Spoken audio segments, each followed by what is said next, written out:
зундууд өршлөлөгч асуулт асуу.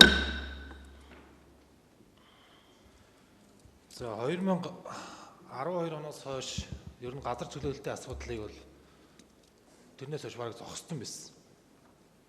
Мөнхбаатар дарга очсноос хойш ер нь энэ Сэлбэдэд төв энэ одоо Баян хошуу, Чингэлтэй гэдэг маш олон газруудаар бас нэг манлаад үзүүлж байгаа. Яагаад тэгэхээр нийслэлийн газрын алба өөрөө газар шинээр олохгүй байгаатай холбоотойгоор энэ ажлын үр дүн бол нэлээд гайгүй явж байгаа гэж харж байгаа.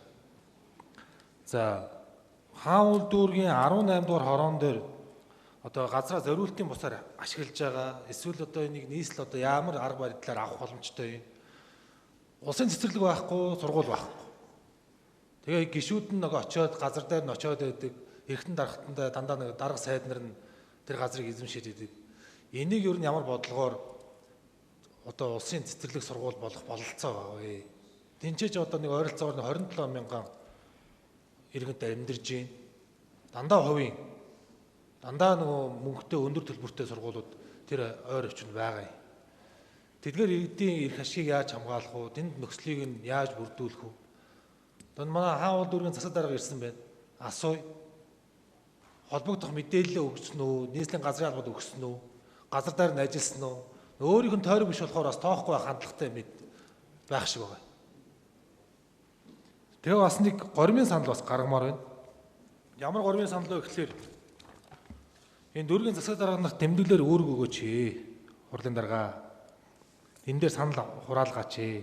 Үүргээ биелүүлээгүй тохиолдолд хариуцлага тооцох тухай албан шаардлагыг хөрвүүлье. Нийслэлийн иргэдийн хурлын төлөөлөгч биш хүн өөрөө засаг дарга хийснээрээ ямар асуудлууд үүсч ийн гэхээр нийслэл Улаанбаатар хоттой уялдаа холбоо байхгүй, мэдээлэл солилцох тэр одоо хаалттай. Тэр нэг өрөөгөө чойжлчод зөвхөн улсын хурлын гишүүн алдарч авахлан орохоор онгойлгодог баймааргүй байна. Маш олон төлөөлөгч нүртэл мэдээлэл өгч шин. Манайхаас биш. Монгол Ардын намын дүүргийн төлөөлөгч хүртэл мэдээлэл өгч. Өрөөндөө баяжтай чандчаад хүмүүс оруулж ирээд хооллоод байна гэх. Энэ одоо үнийн модлоо би мэдэхгүй. Тэр нэг юм ер нь энэ засаг даргын үйл ажиллагааг нээлттэй болохгүй юм байна. Тэгээ нийслэлийн иргэдийн хурлын төлөөлөгч байж одоо энэ чинь хаан уул дүүрээс тонгосон 5 төлөөлөгч байна шүү. Чадвартай, мэдлэгтэй. Заавал ингээд л одоо нэг хэдэн ганц 2000 гуйны санал авчаал тэгэл засаг дарга хийгээд иж болох юм уу? Ямар бодлоготой байд юм? Энийг одоо содын дарга удирдлагуудад одоо хэлье гэж бодоод байгаа. Тийм учраас хурлын даргатаас энийг боломжтойгоор энэ гормын санал авч өгөөч гэж хүсэж байна. За эхлээд Мөнхбаатар дарга хариулъя. Газрын албанаас араас нь хаан уул дүүргийн засаг дарга Цэрэн дарга хариулъя.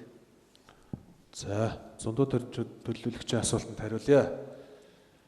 За хаан уул дүүргийн 18 дугаар хороо орчимд зориулт бусаар ашиглаж байгаа газрууд дээр сургууль цэцэрлэгийн асуудлыг одоо тухайн одоо газар эзэмшиж байгаа иргэн хуулийн этгээдтэй зөвшөлдсөх зарчмаар л одоо газрыг нь сургууль цэцэрлэгээр авах боломж нэгт байна.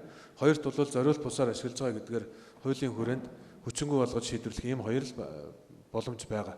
За тухайн хорон дээр одоо хамт яваад байршлуудаа судлаад тухайн газар эзэмшигчтэй зөвшөлдсөх ажлыг хамтдаа явж хийх юм боломж бол бас байгаа.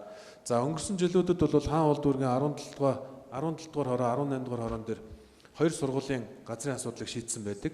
За нэг нь 17 дугаар хорон дээр бол Eco Construction-аас 5000 м2 газрыг сургуулийн зориултаар авч ажил нь одоо эхэлсэн явж байгаа.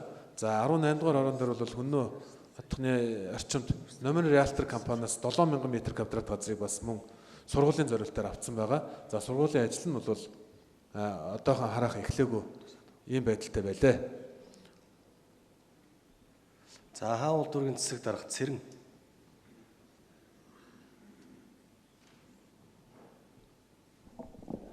За нийслэлийн иргэдийн хурлын төлөөлөгчтэй бас энэ өдрийн мэндийг дэвшүүлье. За газартай холбоотой сургууль цэцэрлэгийн газрын мэдээллүүдийг бол нийслэлийн газрын албатай байнга солилцож бас газар дээр нь хамтарч ажиллаж байгаа. Хаан уул дүүргийн хувьд бол 17 дугаар ороо, 18 дугаар ороо, 15 дугаар ороо, 23 дугаар ороонд бол сургууль цэцэрлэгийн хүртээмж эрс дутагдaltaй байгаа. Энэ талууд дээр бас хувийн хвшилтэд зөвшөлдсөж цэцэрлэг сургуулийн газар гаргах асуудал дээр газрын албатайгаа бусад хүмүүстэйгээ хамтарч ажиллаж байгаа гэдгийг хэлье. За наривчлсан мэдээлэл бол зөндөө төрж төлөөлөгчд би өгч болно. За ер нь дүүргийн засаг даргын хувьд бол нийслэлийн иргэдийн хуралд орох энэ мэдээллийн сонсох үнэхээр хүсэлтэй байдаг. Өнөөдөр ингээ оролцуулж байгаад бол би бас талархаж байна. Цаашдаа одоо байнга хуралд одоо яг зарласан үед нь чиглэлийн дагуу байнга орж байна. Таны хэлж байгаа одоо дүүрэг нийслэлийн одоо энэ мэдээлэл төр бол ялангуяа дүүргийн засаг даргын хувьд бол энд сонсож холбогдох мэдээллүүд авч холбогдох чиглэл зөвлөмжөө авах бол одоо зайлшгүй шаардлагатай. Тэгээ өнөөдөр хуралд бол би түрүүн жаахан хоцорцсон тэрийг бас хөлцөл үтсий. Тэгээ байнга сууж байгаа шүү гэдгийг хэлье. За тэр хаалгаад үвжээд хоолцоо хийдэг үл энэ буруу мэдээлэл байна. Уучлаарай. Тэгээ бас миний дүүрэг дээр ажиллаж байгаа манай одоо албаа агч нар бусад хүмүүс гэрчлэг баха.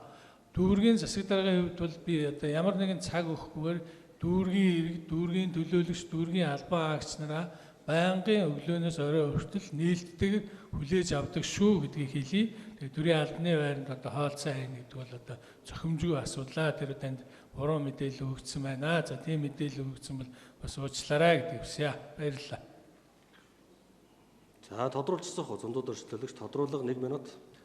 За тэрэн засаг даргаас нэг юм асууя. За 2025 оны 2025 оны 5 сарын 16-ны өдөр сүүний чиглэлийн хард хардлан үйлдвэрийн цэвэр бух худалдаа авах зардал гаргасан байна. Энэ дээр би нэг тайлбар авчиж болох уу? Болоо. За энэ Зөндөө дөрчлөлөгчийн асуултанд хариулъя. Цэрэн дарга. За энэ манай жижиг дунд үйлдвэрлэлийг дэмжих төв дээр явагдсан тэр тусгай сангаасаа авагдсан тийм төсөл хэрэгжсэн юм байна. Тэгэхээр дүүргийн засаг дарга өөрөө энэ бох аваад тийш санхүүжилтэнд гаргацсан юм байхгүй шүү гэдгийг бас тодруулаа хэлчихье. Шаардлагатай тохиолдолд би танд албан тоотоор баримт нотлохоотой нь хөрвүүлчихье. За зөндөө дөрчлөлөгч асуулт асууж дууслаа.